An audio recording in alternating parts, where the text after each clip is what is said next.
Welcome back. Just days after fall classes resumed, police at the University of Kentucky responded to reports of an active shooter on campus yesterday. But it all turned out to be a hoax. It was just the latest in nearly a dozen swatting calls on college campuses across the country in just the past week.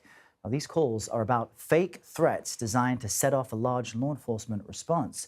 CBS News senior coordinating producer for crime and public safety, Anna Schecter, joins me now to talk more about this. Good morning, Anna. So why does it seem as if there have been a large cluster of these swatting hoaxes in the past week? What's happening here? Well, let's put it into context. All of these calls are coming just a couple of weeks after a real shooter shut down the Emory campus just across the street from the CDC. So what investigators are probing is, are these copycat calls designed to incite fear? Were they inspired by what happened at the CDC? And once there's one call at a university, we started with Villanova last Thursday, then they just kept rolling in Boulder, Kentucky, all around the country. Now we're up to just about a dozen.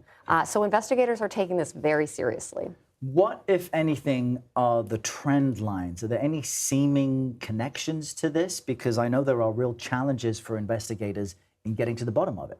Well, the through line is the fake threat, whether it's a bomb threat or an active shooter that's not actually real. We actually spoke with a professor yesterday who talks about how these callers can mask their identities behind fake phone numbers and even email addresses. So let's take a listen.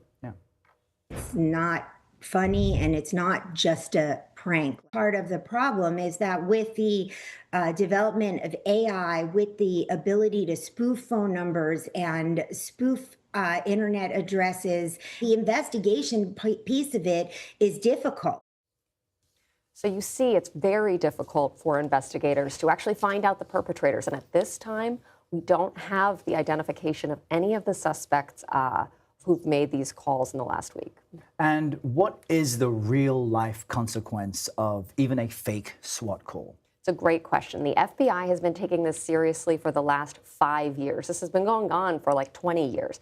But over the last 5 years, once swatting calls started hitting federal judges, members of Congress, up to the director of the FBI, Chris Wray, who was a victim of this, there are now a bunch of laws on the books, and a dozen states criminalize this. In California and several other states, it could be even a felony charge if someone is injured in the process. There was a death back in 2019 when a SWAT team arrived at an address and thought someone was armed. That man was shot and killed. So very real consequences. In addition to just the psychological impact for students and everyone who experiences what it appears to be a reported active shooter. Anna Schecter, really interesting. Thank you for being here. Appreciate it.